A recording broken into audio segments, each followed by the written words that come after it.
All right. Hi, guys. So this is Jenna. Jenna is an entrepreneur. She is crushing it in school. She's very goal-oriented. I wanted to bring you on just because at such a young age, you are accomplishing so many things in like different arenas of your life, which is just really cool. You're politically active. You have a business. You are like doing extremely well in school. You have you have all the boxes checked. So I guess just give everyone a little bit of context to who you are and like what the heck made you want to start a business at 18? Okay, well, hi guys, I'm Jenna, as True said. So right now we're actually at my college, Montclair State University. And basically I'm a student. I went to school. I was born and raised in Little Falls, New Jersey, graduated from State Valley Regional High School, which is a great school. And now I'm just a student. I mean, I'm young. There's opportunities that are arising, and I figured why not try everything now when I have the energy before I settle down, build a family, and just live the life that I'd want to live. I like to try things. I love that. Because I feel like we have the same mindset when it comes to stuff like that. So I'm curious if you've gotten this question before. I'm sure you have. But like people, number one, don't believe how old you are. Yeah. And then number two, they want to know at what point in your life did you become so mature? At what point did you become this well-spoken insight? If you're anything like me, you kind of just like always had that drive and those goals. Yeah, it was definitely so. I wasn't always the way I was. I would say when I was young, I still have the same personality as when I was little, but when I was younger, I definitely didn't have obviously like a real aspect and understanding of life. But then my parents had gotten divorced when I was in 4th grade. I went to a Cedar Grove school system, so I switched school systems. I handled that great. That was not, everyone was asking me like, oh, are you going to like it? I wasn't scared at all. I went in there, spoke, made really great friends. And that was also a great school. So even that, I would never change leaving schools. I think it's really important. I always learned, even at a young age, when you're not comfortable, that's what's good. Like comfort is your worst enemy, no matter what anybody says. And even me, there's certain things. I was the girl that didn't want to go sleep over my friend's house just because it wasn't my own bed. Still to this day, like I like to sleep in my own bed. There's things I don't like change, like stuff like that. But again, comfort is your worst enemy. So I think that is what really like pushed me. And then I ended up coming back to Little Falls High School. My dad is somebody who pushes me, and he pushes and pushes. And growing up, he was my best friend, but also my father. Mm-hmm. And I'm really thankful because he was my biggest support. And he just told me like, push and push. And I think that once I started working and grinding, I realized like you can get things done. I felt like I can do anything, so why not do anything? And that's it. And now I love it. Now I can't even like do nothing, because if I do nothing, I get crazy in my head. Yeah. You know how it is. Yeah. Like doing like, I have to serve. And that's the thing is like, I feel like everybody needs to find their purpose. And even though I do so much stuff, I think it's just a journey to find my purpose and why I'm here. Yeah. And it's like something that's constantly evolving, and yeah, you're going to learn things that like, and just be exposed to things that like maybe you had no passion about before, but then you see it, you're like, oh my gosh, I can fix that, or I experience that. And yeah, it's like really beautiful to see, because like I at 19 had like totally different goals then, and like I was 19 when I started my first business, and I had totally different goals with like why I was starting the business then to like now. Yeah. And like I was much more like, I had good goals for not just like myself, but like to take care of my family and stuff, but it was still like a very like small circle of influence that business is going to have. And now, like, the vision I have of, like, where it could go is so much bigger. And it's sort of, like, the evolution, I think. But, like, you're already ahead of that a little bit. And for context, guys, she is the founder of an insurance company. So, yeah, it's not like she just has a little Etsy business that she runs outside. Like, she has a lot. I've had those. I've done it. There's not, so I ever got to Etsy. I was never that advanced. But growing up, I think there was, like, so in 7th grade, like when slime was a big thing, I remember like I had a sign business in the school. I love it. Crazy. Then during COVID, I remember I was doing like tie-dye socks, tie-dye shirts. I was selling that. I was buying like wholesale jewelry and selling it to glass like during COVID. Then that really died off. I think I still actually have like the supplies in a room. So you're like making the jewelry, or you're just sourcing it somewhere in the like jewelry? No, I was buying that. Okay. Wholesale, and then the clothes and everything, the tie-dye stuff, I was doing that custom. That's so cool. Wow. So you've always kind of had like that streak of like, I make money, I want to be creative, have like some say over like my life and what I'm doing. Right. Yeah, that's awesome. Yeah, I feel like in something that like you're either born with or you're developing it. Like it's not either or. It's not like, oh, like it's like black and white, because there's definitely people that like have no entrepreneurial streak, and then all of a sudden like there's a need and they need it, or they hate their job or something. So it's like, yeah, I never want people to think like, oh, you have to be born like that. But there usually tends to be those things that you can look back in your childhood and you're like, okay, I was really resourceful. Maybe that's something that I should really focus on. I agree. Like I'm a problem solver. Yeah, no, that's awesome. I think like one thing that like really strikes me about you is that you're not like limiting your work ethic to like one area of life. Right. I think that's something I tend to do, is like when I get excited about something, I'm like all in on this. And recently I've had to kind of balance that with a few different things. But like you're in school and you're like ahead. Like you just told me you took on another major. Yeah, I added two technically in the hopes here. So I'm a political science major here at Montclair. I have one more class, so that's complete. My Jennas are done. And then I just took and passed my praxis exam for the teaching program. I had to take reading, writing, and math to be a teaching. So I'm waiting on hopefully being accepted into the teaching program to teach high schoolers social studies, along with a minor in professional selling and business relationships. Like, that's insane. That is so cool, though. So at some point, do you want to like scale your business to the point that you're doing that full time, or do you want to like continue to work as a teacher or lawyer or like a politician or whatever you do? So many options. So right now, obviously my business, the Jenna Group, is in the infancy of it. So it's a different market right now, especially because we kind of opened it when like insurance carriers are shutting down everywhere. In State County, there's like you have really limited insurance carriers. So it's definitely in its infancy, which of course I'd want to grow to a large scale. That's the plan. And have employees and everything. But I don't think I'm ever going to put my eggs in one basket. I really do have a passion for education. I love teaching. I really do love kids. I think it's really important because I think that's where it starts. I think kids are a lot smarter than what people say. That's why even like with Gen Z, like as a Gen Zer, I think we're definitely undermined a lot. And I'm just like, there are really smart people. They're really talented kids. And even growing up, that's something I noticed I had.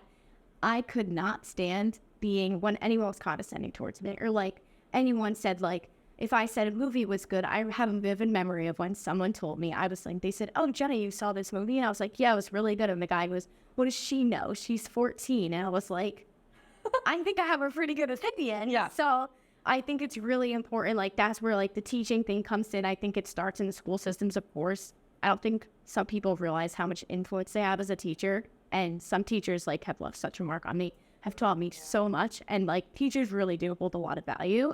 And then like the insurance agency, but then I also I have a passion for politics. I think it matters. I'm not one of those people who's going to say like, oh, I'm not really into it, because I think it's who controls us. So like, that's really important to be aware of. So I don't think I'll ever put my eggs in one basket and say, okay, this is it. I'm the owner of the Jenna Group and that's it. Yeah. I think the first thing I would love to be is a mother. That's the first thing. And then everything else. Yeah. So like coming from the teaching angle, like is there anything that you feel like once you were like in the system, like you would want to change? So that's a good question, but difficult to answer right now, because growing up, I said, yes, I wanted to become a teacher. But now, after what happened during COVID, the school systems, it's in every school system, I don't care what anybody says, it's really hard. And I think that they're accepting a little too much leniency with the students. And now students are socially, they're with their work ethic. They don't want to work. They're going to settle, because we were used to be, and I'm not saying that I was perfect. Yeah. I was 100% the person who, I slept during classes. I did it. I was in my bed during classes. Oh, same. It was not, I'm not going to sit there and say, I did there. I stood my work and I lost. And that was the thing. And now even there's times in college, I'm like, that's not going to fly. And and that's how we need to accept it. Yeah. So I think just getting back the traditional, the traditional aspect of school, and like, yes, you actually have to take a test. You have your phone, you're going to write. That's another thing. It's like everything's on computer. And I do value like a pencil and paper, just taking a test. And I do think that test taking is appropriate. I don't think it's something I want to completely banish, as some people do, but there's little things like that. And definitely, I think socially, the social aspect in a classroom with everyone talking, engaging, getting people out of their shells and their comfort zone is something that's really important too. Yeah, no, absolutely. And like, I think something you kind of like alluded to that like you definitely embody is just like taking responsibility. Like, Right. stop making excuses. Don't blame it on this or that. Like, and I have like, same as you, I'm sure, like I have a lot of beef with the school system. Yeah. And I was a straight A student and I did very well in school, but I know there's like statistics that kind of suggest a lot of entrepreneurs did. A lot of entrepreneurs couldn't sit still or they couldn't learn that way. Right. I do think it's interesting because I think there's so many different kinds of learners and like talking about personality types before. And I think my personality type definitely doesn't learn the traditional way, but I have the willpower kind of like you where it's just like, I'm going to figure it out. Like this isn't ideal. This isn't my best kind of, learning environment, but I'm also not going to be unsuccessful in anything. Exactly. So yeah, but you also do have to like pick your battles. And there's people that like absolutely cannot sit still in classroom. And I think they just get labeled as like ADHD. Yeah. And that's a whole tangent. That is another. It's crazy. But yeah, no, I definitely think that there's personalities that just learn in different ways. And so there's so much room for growth in our school. Right. And that's where I think like even that was one of my essays that I wrote about. And it's the fact that as a future teacher, I see myself being a teacher who understands that. Some of my teachers even had different perspectives. And naturally, like I'm not book smart, actually. I have to study. I had to work for my grades. So I got good grades. There was times I didn't. But it's something I had to work for. And it's just that not every teaching style is going to apply to each kid. Everyone's individually unique. Just because one kid maybe can't pay attention doesn't necessarily mean he needs to go on medicine or something. So there's different aspects. But I'm excited to see where it takes me. And I know and I'm open to the fact that when I'm a teacher, I'm always going to have to evolve. It's fast-paced. All students are different. Kids are different. So there's times where as a teacher and as a leader of a classroom, you need to sit there and say, okay, how do I adapt to my classroom? Yeah.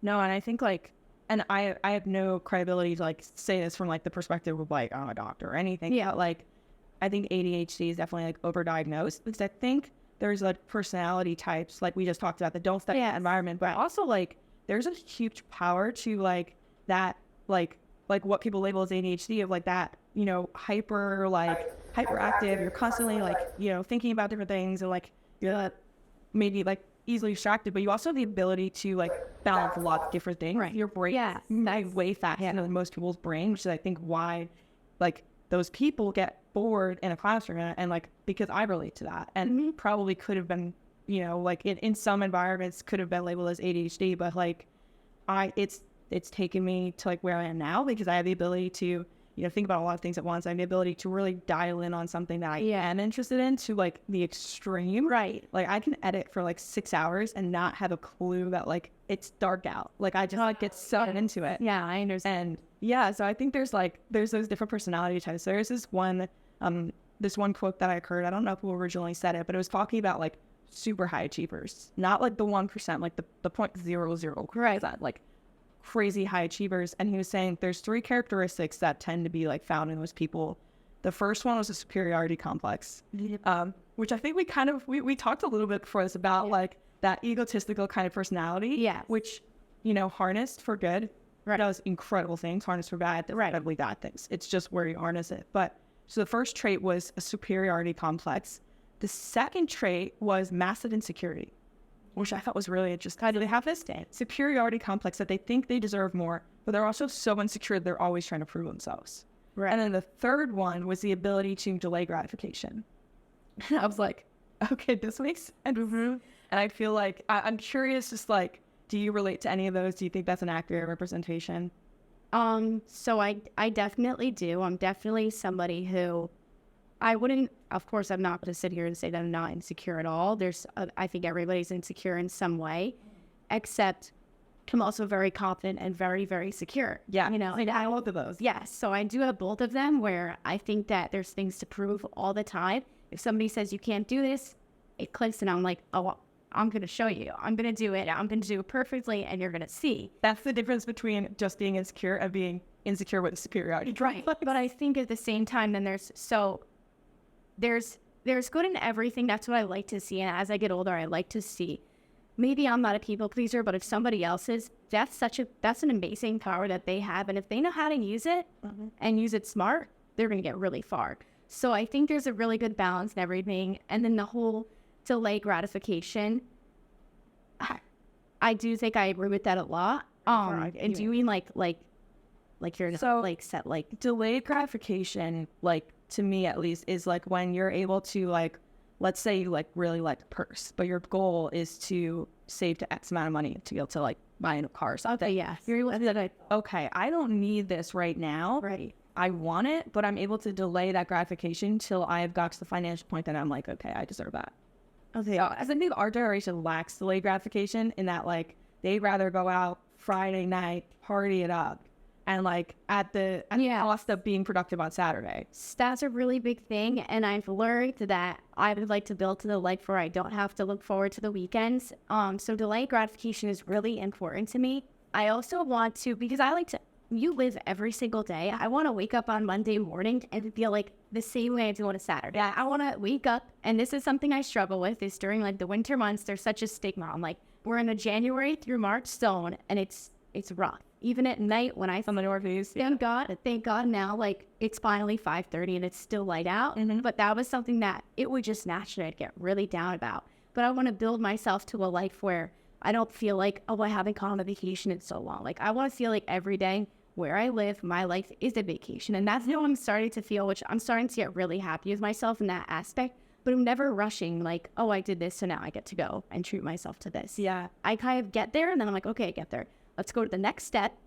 But I think it's really important just for me to, like, wake up and enjoy everything. You're living. And I'm a really big believer on somebody else has worse issues than you. Yeah. Somebody else has way bigger problems. And I'm thankful that everyone in my family is very healthy. And so I think that that's something that you need to understand as a person is like, you know what? You're awake, you're alive. What are you going to do? Like, that's where I get back to, like, where's your purpose? Where's the purpose? What are you going to do today that differentiates you from somebody else? And how are you going to give back to the universe? Yeah, that's like using comparison for good. Like, people are so afraid of, like, oh, don't compare yourself to anyone. But it's like, well, comparing yourself to someone just, like, constantly, like, trying to, if you're comparing yourself in, like, the sense of, like, oh, the grass is greener, yeah, that can be negative. But comparing yourself to the right people, whether it's to remind yourself how lucky you have it, or whether it's to remind yourself how much you want to achieve, because you compare yourself to more successful people, is, like, so, it's such, like, a turnkey, and, like, just your mindset and reminding yourself of, like, where you're going and also where you are. Because, yes, there's always people that have it worse. And, like, I had heard somebody, I think it was Alex Ramosi, most of my quotes are from him, but he was talking on, he was like, if you're ever feeling bad for yourself, like, he's like, regardless of how terrible your childhood was, regardless of whether you have a medical condition, regardless of what you're going through, if, like, he's like, there is somebody that went through that and accomplished more. There's somebody that went through worse and accomplished more. Like, there's always an example. So, yes, like, you've got to take care of yourself. And yes, like, there's going to be people that have handicaps that make it harder for them to achieve what they want to achieve. But at the end of the day, like, there's people that did it and there's people that are doing it. So I think that's, like, a really, really important. Yeah. And, like, that gratitude mindset too of, like, look what I have. Like, look, like we're born in the U.S. Like, well, that's what I say. And that's a really big reason. And that's why I just had this conversation with my father. I said, first of all, it's such a miracle you were born. And, you know, we're here. There's so many different, the fact that you were born in this world is, like, it's crazy to me. And I always thought that when I was little, I remember I always thought, like, this person can have a baby, but they will never. So we'll never know who that person is. Yeah. That's what I thought of when I was little. That's always when I thought of when I was little. We're just caring people. Yeah. I would watch people, but like, oh my God, dude. And that's what I thought. So now I'm like, and it's true. There's so many different, the fact that you're born is a miracle. And then to me, I have such, like, I truly love the United States, and I'm so thankful that I was born here. And I think that's a really big motive on why I got into politics, is because I always thought to myself, how lucky am I to, like, be born in this when some kids are born in third world countries, like, literally born into war. And I'm sitting here, I get to the New York City at 15 minutes. Yeah. That's the center of the universe. How lucky was I? I was like, why God put me in New Jersey when I'm right here? And that's why I'm really thankful for what I have. And I think that's another thing that I get upset over politics, because I see that some people don't appreciate what I think they really should be. And I don't think they look at the bigger picture and what they could the situations they could be in. So in America, I'm like, how did I get so? That's always what I thought since I was little. How was I so lucky to live here? Yeah, born here. Well, it's so much easier to be a cynic and to make it. Yeah, it's like we were talking about responsibility. It's so much easier to be like, well, I can't because of this, or well, I can't because of that. Like I was born here. I was like whatever. But like you see some people that are like born in North Korea and then they escape and they come here and they explain that you don't know how lucky you are. Yeah, and everything handed to them. Everything. Yeah. Like, so, oh my God. And the people that come here, and my grandparents were immigrants. I know many immigrants, and they came here and they worked for the American dream. And I'm just like, well, I'm here. That's like the first steps, like the easiest. I was born here. I didn't have to go. I didn't have to escape communism, and that's my ancestors did that. And since my ancestors did that and they came from nothing, me now coming from something, what am I going to do to make myself better? Yeah, no, it's such like an important mindset shift to have, and like just like recognize opportunities too. You have to be an optimist. You have to be someone that like you are helpful. I heard this other quote. It was like cynics get to be right, but optimists get to be rich. Because if you're a cynic and you say, oh, that's not going to work, or like let's say like an example I heard was like parents that every time their son brings a girl home, they tell him she's not the one. They're going to be right every single time until they're wrong. Until that one girl comes home, that last girl that is the one, and then they're wrong, the one time counts. So like they get the benefit of, that they feel right all the time. They don't have the embarrassment of being wrong until at one time that he's right. And if he had adopted that mentality, he would stop dating. He would never find his person. Right. It's like, as a cynic, and I see a lot of people like this even in like politics, like they had this doomsday attitude towards it. But if you're gonna have that attitude, like what's to motivate you to even keep going? There's no hope then in like your mindset. So I think it's really important to like see the best in your situation, whatever you're going through. Like be thankful for what is there. I think that everyone is going to have to pay a price for whatever it is that they want to achieve. Like regardless, you're gonna, and some people, they pay the price up front, which is what I see you doing. You're going through the hard stuff right now. Yes. So that when you're in your 30s, 40s, and 50s, you can enjoy what you purchased with that pain and that time and that effort. Right. Whereas a lot of people want to party and enjoy the good times right now. Yeah. And they're going to pay. And that's what I think, like, a lot of people have a misconception of me, and which I don't look down to anybody who, however they want to live their 20s, that's them. I love to have a good time. I want to, of course, I want to go to the parties. And of course, I don't want to work on a Friday night or be studying on a Friday night, but instead I choose not to. And I'm thankful to be in a situation where I don't have that void as much.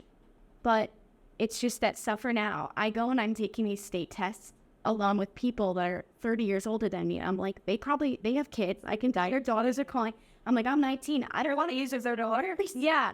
And I don't want to do it when I'm there. I want to, because by that time, I'd value that one thing in this world I knew I had. My purpose is to become a mother. And so I know that when I am a mother, that's what I'm going to want to focus on. I know it's going to be hard for me to just, okay, I have to go take this exam. Maybe it won't be possible, but get it done now, suffer now, make the sacrifice of the party life, everything, which I did have in high school. I definitely went out.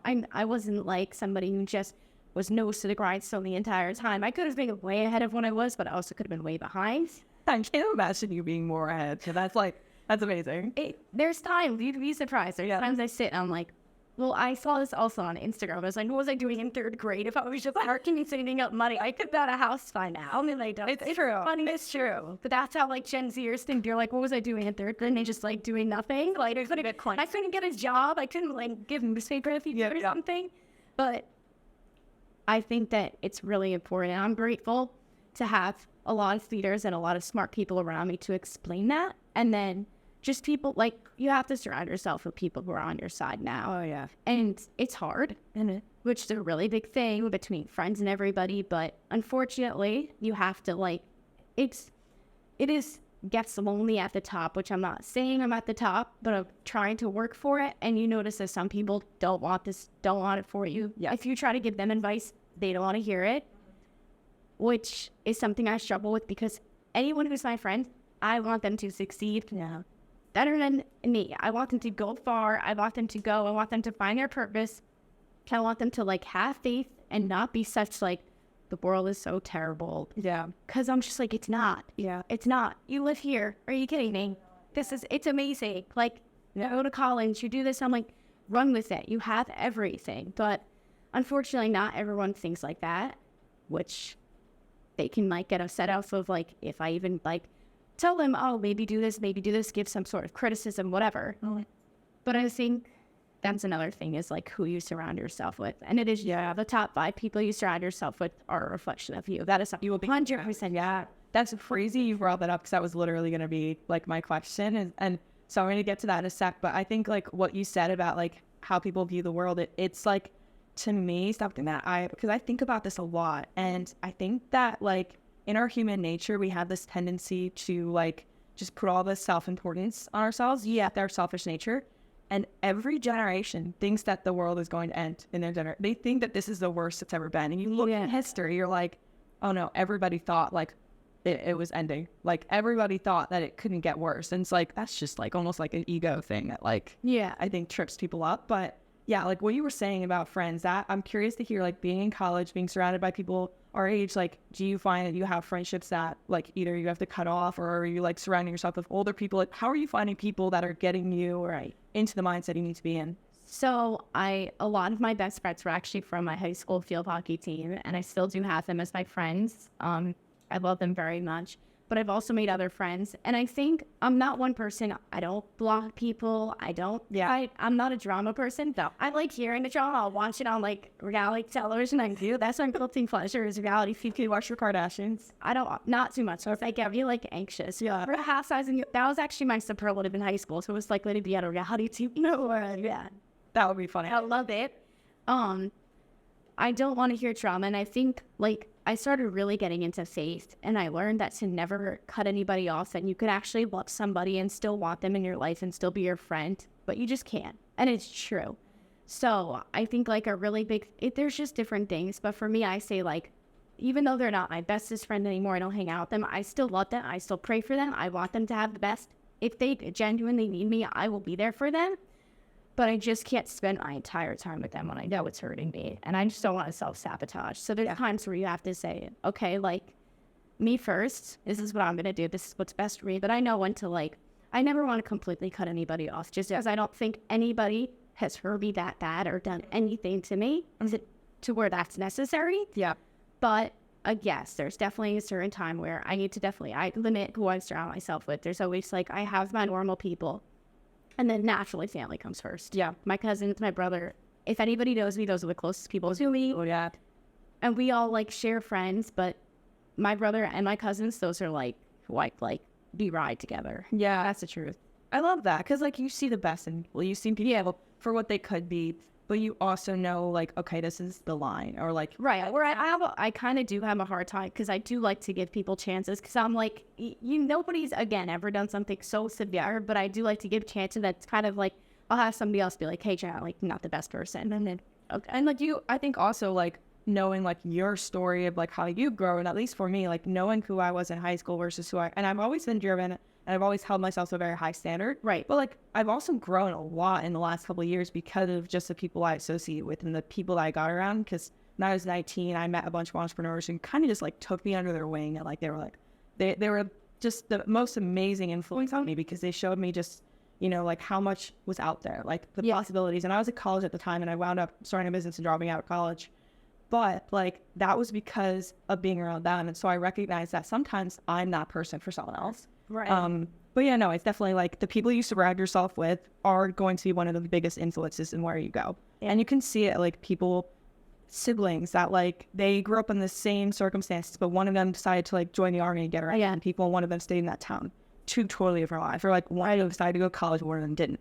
And like for better or for worse, like changing your association is going to determine where you end up because it affects like the standard you hold yourself to, and it affects like what you see as like a goal. Like for some people, like there's places where like there's young girls that they just want to have as many kids as possible to get as many checks from the government as possible. And to them, that's an achievement. And then there's places where it's like they just want to get as many degrees as possible. And then there's places where it's like they just want to start as many business. Like there's so many different things and like depending on who you associate with, that's what you're going to value because it's like in our nature to just want esteem from the people closest to us. But this is so random. This is like a random question. I'm curious. Do you curse? Depends on around too. Oh, So I kind of I never did growing up. And anybody in middle school who knew me always said, like, freaking, like, everybody, even though you're, like, budget, I have always said that, too. That was something I was known for, never around any adults, because I think that's, like, utterly disrespectful. And never around somebody that, no. To be honest, no. Yeah. Maybe if I'm just on an event, because I think sometimes I'll be pushed over the edge and I'll just start filming off. But no, I don't curse. In front of my friends, yes. Maybe around my brother here and there, but now significantly I took a big drawback, because even like I would never do it around my father. But he heard me on the phone one time and he was like, "Yeah, she started cursing," and I was like, "No."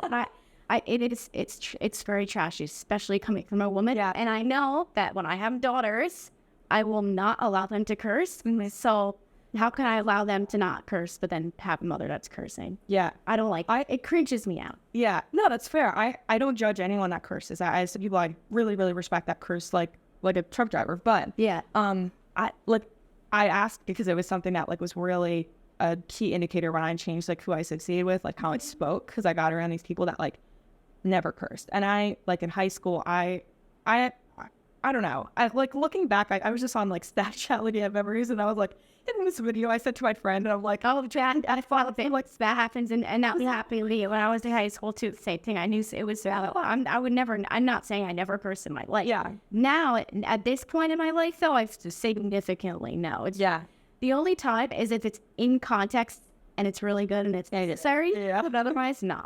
No, and it's interesting. It creates like when you have like ran. I had that too, and I was like, I said that. Yeah. Terrible. And it's funny because like it is one of those things where like when you do curse a ton, it's just like almost embedded in your vocabulary. Yeah. Like I know people, and I was one of those people where like you just curse like all the time. You just couldn't change it. And then I was like, okay, like I like personally just felt like the way I wanted to represent myself and I wanted to be interpreted, like cursing was not going to add to that, because I just wanted to be very concise and clear with how I spoke, and I wanted to like have that like boundary. And it's funny because there's people I have that I respect the heck out of that like they cuss all the time, and it's like that's fine. Like I doesn't they're in bother me, but I do notice when I'm like, well, I have certain parents, and I say this like I say, oh, when I have a daughter, I don't want her to curse. And both my parents are truck drivers. Yeah, and they would chill me for saying that. So that's fine. I imagine what they say. Opposed to, oh my God, and they even like, you allowed to curse? No. And even so, I wasn't allowed to curse, but then like a childhood memory is my dad going, "Just say a curse word," and I'd be like, I can't do it, because I just couldn't. It felt so terrible. And now like talking to my dad, my mom more, because she's a lot more lenient, and she's my mom, so I feel like she's a girl, so it's just like girl to girl. But for my dad, it's very like that's my father. I respect him. So once in a while, but no. But even when he was younger, like I was not allowed to. They didn't Jenna curse, and I think they have it on video. We just were like, I couldn't say it. It's so funny, yeah. Because my parents would not curse at all. And now, like that we're older, my dad occasionally will like curse, but like nothing bad. And I remember like when I was a kid, I had no idea what curse words even were. Like I didn't know what the curse words were. So I don't number one. Oh my God! Right, I laughed. I didn't know that. Yeah, went up until high school. So yeah, so I was homeschooled. My parents didn't curse. I wasn't allowed to watch. We didn't have television. Right. So we watched like movies. Yeah, which like my parents would watch it first. So yeah, like no, I did shelter. It's interesting because we're very similar in that aspect, but my family's opposite ends. Okay. Like opposite ends. It's just so funny to me because imagining me growing up, it was like I remember me and my family be watching like The Hangover, and then like something bad would happen to my dad. I would ask, Jenna, don't look. But like I would hear stuff, and I was complete opposite. Wasn't sheltered. I remember I put on SpongeBob for my friends. Like, no, I can't watch this. I'm like, you can't watch SpongeBob. It was all like, see, I was like, what do you mean you can't watch SpongeBob? Or then people would be like, if my family members would curse in front of me or something, they would be like, oh my God, I'm so sorry, Jenna. And my parents would be like, what do you mean? And I'm like, do you see what my parents are? You don't think I've heard that one? I could like, it's so weird. Yeah, they already know. No, I still will not curse in front of like an adult. Yeah, no, I just don't think it's respectful. And I think there's also like different kinds of like sheltering also, because like I was sheltered like up until high school, and then I went to private high school, which like, you know, it's not the same as public high school. Did you go public or private?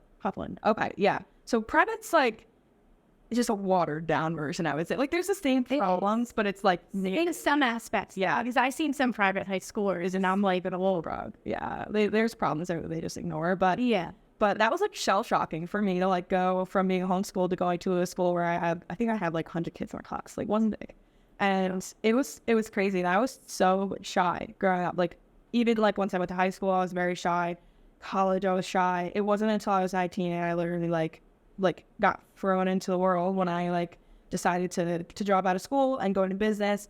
And I had this woman that was like mentoring me, and she was like, you basically just like you have to just get through like that awkward phase, and it's inevitable that you're gonna go through it. So like this is when I say I'm introverted. Like I'm very introverted, but I also love socializing. But it was like for me, but that like big conception people don't understand is introverts can't be confident. I remember and some of the most introverted people I know, I'm like, because I always thought introvert meant like you're like completely shy, like socially awkward. I didn't know that it meant just like if you're alone, you get energy. Like I know that they have to create. It's just how you recharge. Because I always was like, I'm an extrovert, I'm an introvert, just because I thought I was outgoing.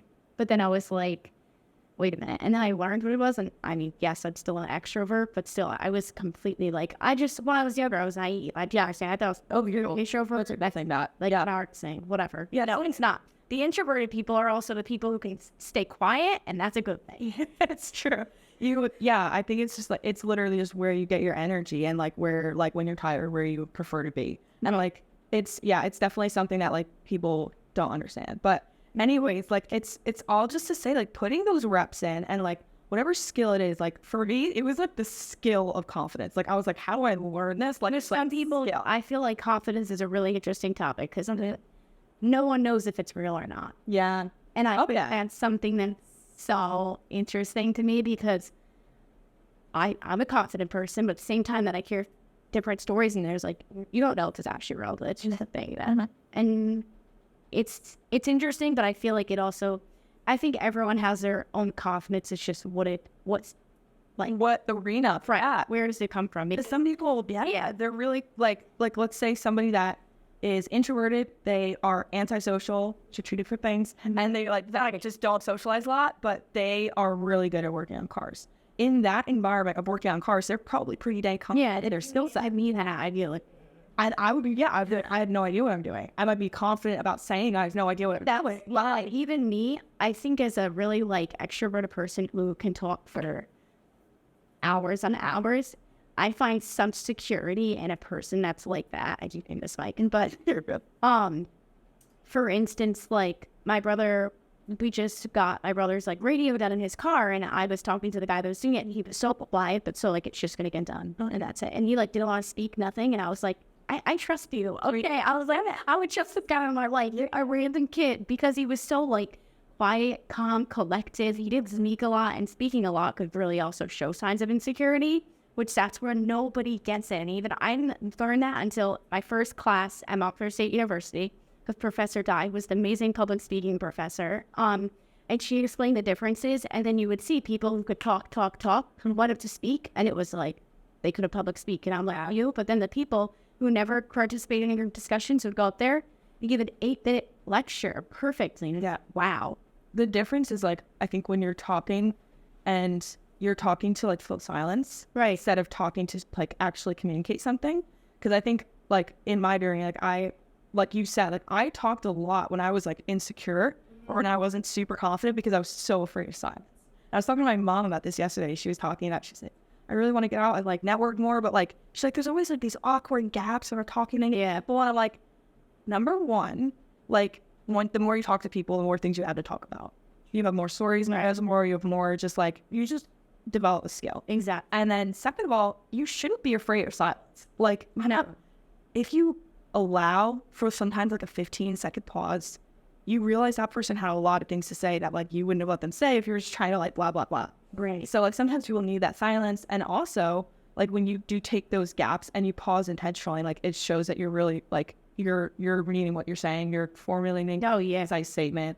And I think that's like a skill, honestly, is like being able to have like those silent moments and like what you said about public speaking, it's crazy. Like those people are probably just so concerned with what the audience is thinking. Yeah. And the audience is probably just in shock that they have the confidence to be up there. The audience is probably thinking more about themselves than they are about the public speaker. 100%. So it's like you just get out of your own head and then you legitimately stop caring what people think. And that's confidence. 1,000,000%. I saw that with Alex Clark too, because I've spoke publicly a bunch of times, and sometimes I've killed it, sometimes I didn't. You know, I believe I'm a good public speaker, but then also there's been times where I felt like I was going to pass out, and I think that's normal. Like, no, you what? And it is. It's completely true, because then I remember I would talk to people about it, and they were like, "You just started publicly speaking. Well, you just started. Yeah, there's going to be so many more times where you have the worst encounters, but you forget about them and move on." Oh, yeah. But when we saw Alex Clark speak, I noticed that she would speak and that she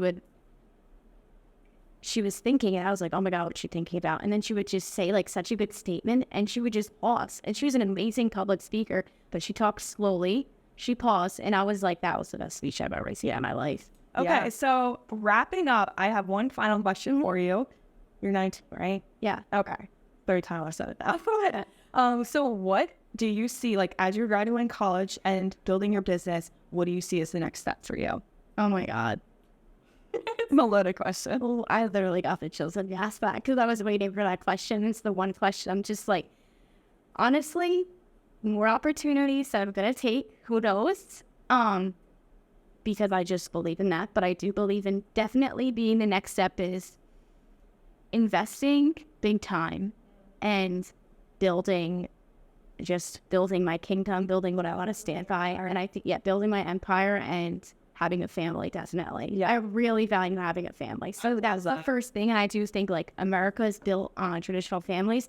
I can't wait to have my own family. So it's definitely going to be after college, just keep moving. Don't want to stop. So do you want to build your empire before you have a family or while you're building a family? Both. At the same time. Yeah, I seen people out of it. I don't care. I know the energy. Who knows what I'll do? I could be going to even more school, getting masters, whatever it is. But I know that I just got to keep moving. So I think that's a really big thing. And just building my empire while building my family. And that's it. Well, I'm super excited for you, Jenna. You're going places. Where can people find you?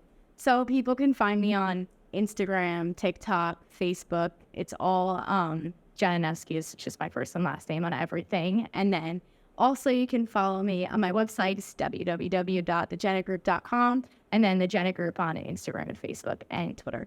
Amazing. And that's not Twitter. I still call it Twitter. Yeah, I always do it because with an iPhone, not like, oh, it's X. I was writing like a social media like strategy proposal yesterday, and I was like, I know this is not what it's called, but I literally wrote it up consciously, and I put the X logo next to it. I was like, I'm not writing X. It's just, don't get it. I think it's going to switch back. But we'll see. Anyways, thank you guys for tuning in. Definitely check her out. She is going big places. This is so much fun. Thank you. It's really awesome. Thank you.